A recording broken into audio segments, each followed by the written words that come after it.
donc les autres ils allaient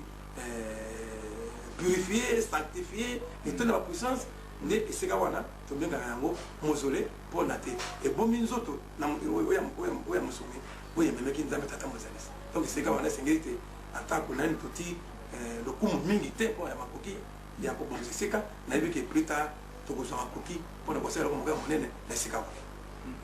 mais ningo bateke biso to kanzate awa to tinzo to kona iye ba mo konze ba mo kaza kuna non bazali kaka bazali alors dépendre na juste émotionnel wana te pour y adoko ça mosala na ye ande ndoto wana ndoto ezaki temple puisque ndoto yango ezali kaka ndako atiki ndako wana ko ndako ezaki na opete do santo mingi to bomi yango kuna mais ningo bataki nzambe na mona na ye bataka kuna bazaka ndesi kabisa tozali Congo oyo baloba pe na tango ya élite ba miracle mususu esalamaka soki ozu contact na nzoto ya moto ya zalaki na bosantu bonzambe nyonso tout est-ce que vous avez déjà témoignage moko ya miracle moko esalami na niveau wana kuna na mausolée bien ba témoignage ezali belé ba témoignage ezali belé mais pour le moment na koki ko epengele yo ndambo te parce que ezali belé ezali belé ezala na kati esika wana makambo batamona kokuna ezala esika mai ya lizibo ezali ba miracle ezali belé voilà biso tout bien un miracle était alors tout bien on dit pas fait saillant alors les allées belé dans le vanille les allées belé batema boma bika kuna batema boma bika kana mai batema boma d'ailleurs kuna les secondes autres pas bezali bat n'importe qui va contre kuna te à cause de la puissance de kuna mingi so motadana ndo contre kuna te à cause kuna seka mozole zalite donc basaka check c'est-à-dire bataka bato so motadana ndo contre kuna te pour ça à cause kuna ko même kokufa so bazongi à cause kuna ko ako bongo tina penza nini ya pèlerinage kuna na bikolo mais le pèlerinage c'est toujours sikoyo batu bakendeke isiko ba puissance des ennemis et c'est ka ba tiki nzoto ya papa et c'est ka ba puissance des ennemis et ça la puissance oyo nzambi ye mokati ya sika wana avant te papa atika mukilo avant to tia nzoto wana et sika wana daga na ba puissance mingi et ko bakisa maso de nzoto wana to tisi yango kuna donc ezali makambe bele kuna. C'est ainsi que ça, donc, on a ma coquille, kaka, à partir d'autres, on a été. Mais la puissance est vraiment une zamba, avant, tant qu'on a atteint, mon ambassadeur, qui est dans l'école. Bon, ça a été que, disait, moi, mais c'était comme on a, à quelques minutes, que Timon et Sigaboye, aucun coup de maille, il y a des mots de Kuna. Il y a beaucoup de maille, mais on est d'accord, il y a un mot de les gens ont attaqué, il y a un mot de ce qu'on va tant à Timon qui a coûté, tout a été construit. Dans le ciment, dans le tout. Et gravé dans ma banque de Kuna et donc dans la saga peut-être pas je sais mais dans ce qu'on a dans ces récits Kuna les alliés cimentés alors les alliés Moussa et ben moi ça va monter dans Zambie moi comme ça donc il va quand même mener surtout que les Kuna va que les pèlerinages parce que et c'est quand ils alliés na santo mingi où va récolter na kokende kumi parce que tout que kuna moto moko ezali sika kosa masumote to kamata plusieurs jours avant il y a kosa masumote ça dit que même vous êtes marié vous sangana moi c'est noté pour que tant que comme kuna ou accumuler la puissance il y a épelé voilà bongo est-ce que sikoyo bo to moni lokola te eleki mwa mikolo mingi oke su pèlerinage yango te elakisi nini bozo kobongisa nini mpona mikolo ya to mpona boni mpona bana nyonso bayeba bon wana nakasi bana bamingi bayebi kola nzoko baboye peut-être bazali bana bamingi bayebi na mute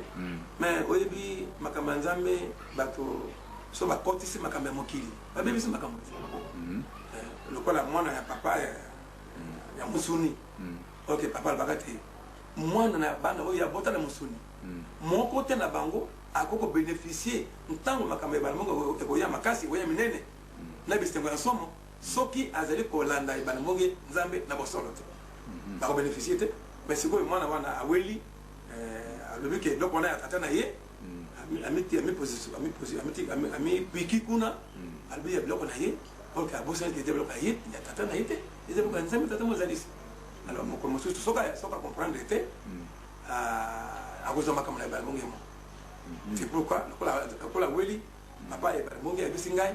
natika ye imoka ibendenge nini akobongisa likambo yango pe tokokende kaka so tokokende te ibana monge akozwa solution mosusu parce que azali kolo ba solution. Bon, tout le monde a psycho, donc n'enga azali présent, mais si quand surtout nanzam et mozalisi, bon, je continue à construire na contact na ye na ndenge nyonso. Bien sûr. Na kosa loko moko te soko le longa na saka loko moko andero ya ye. Mais na ko za busolo ba. Busolo na ngai en tant que représentant ezali ye. Donc soko na tuni ye na ngina sa kambo. Fona tuni ye boso. Pe bana ba mungi banso ba yebike. So ba tuni kambo ba tuni ba na bango ba tuni te. Asali kambo mutu makasi na bango bazambe ba ko za longa te. Ngai na ko sa ko moko te saka na tuni. De tina wana taka ka me pone biti abo guide nga jamais mabe. On guide nga toujours ka ndira ya malam. Ndira ya longa. Bon, c'est que là parole moko ya suko ko le ba pona biso to ye ba lisusu ekite. Alors, eloko na ko bakaka te bane ba mbonge ba ye bate. Nzambe aye na mokili. Ndenge ala kala kana ko prophète. Aye ndenge ala kala na moko to kotanga na buku ya Malaki chapitre 3. Tanga on a Ézéchiel 34, tanga bisi ba pasteur te obesi mosana ngai o liye bo pete na banyambo bo lesta ba meme na ngai ko mo ko liya bino mo ko menene ko mo tamba na mituka bana ngai meme na ngai ko mo ko konda ko mo ko kufa ngamo ko na tabo ya to tanga mo pe na kati ya parabole de vigneron o Yesu a raconté clairement que ye Nzambe atindi ba prophète na mokili basa mosana ye pe tanga lingia to atuna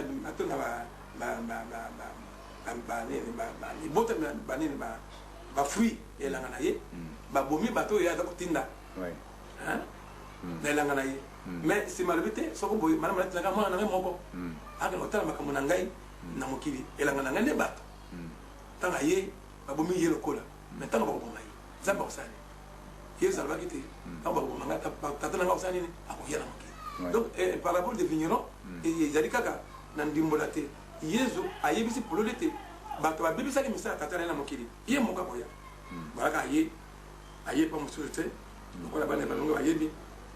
alingaki liboso ase fixe na Uganda mais bato oyo ya bongisa na puissance asa na bango lokola ba Uganda ba komaka bango amol asilikaki aye ko se fixe définitivement na mboka ya biso Congo où coule le miel et le lait donc na senga na bana mongi oyo bazana kati ba persévérer na bolanda ba mongi na bosolo hypocrisie et puis ba mususu ba dako gangai ba yeba Nzambe ye na mboka na biso pe aponi peuple congolais et la peuple na ye o ya ko tambusa ngo na mokili pour ko bikisa bana ba ye ya mokili donc baya ko ba tena devoir ba ko banga Nzambe ba ko basali ba bikisa bana na ye Nzambe na mokili. Donc malgré Ami Bombi mission na esilité il faut continuer sous makasi mais na ko iko baté na lobaka yango pena lobaka plusieurs fois que papa comme bomba papa mi bombi nzoka nda azali mais il est plus puissant que n'importe comment Ami Bombi yena Nzambe sika moko alors il est plus puissant que peut-être na ko baté que ntango zakana mo plus que bazaka to sika moko mais sikoyo lokola dana faiblesse il y a un autre thème donc il est plus puissant que jamais donc ngai na ko banga kaka so na beaucoup mbeko ya Nzambe to na beaucoup mbeko ya l'état mais so na beaucoup mbeko ya Nzambe te ya l'état te ko banga te po le plus puissant marche avec azoko tango na biso donc il va banga te ko banga kaka soko bebisi nzela ya Nzambe nzela motako to sa mbeko ya Nzambe te nzela motako samela mingi te yo singiro banga parce que ndoki antama moke ako beto moyo ka moke boko mais so ko zakona na ko tamali ba monga solo ko zakama mote sengo et surtout so ko zakona samela mingi to sa mbeko pe ko kenda à côté ya zira na yete bongo siko est-ce que to ko le ba que ndenge yeso ba so ko moni ngai ko moni tata na ngai siko so ba moni pe yo représentant na ye ba moni pe ba le mongi bien sûr pour le ba kete o ya tina nzoto ya ngai représentant na ye mais akoko limbola wana batuté parce que mon toyo lelo na mokila ko répondre et pas biso dans le monde visible et invisible na kombo ba mongi il faut te ba puissance ndenge nini pote mokili ba te ketrake. Ok, merci Ming, représentant. Ok, merci.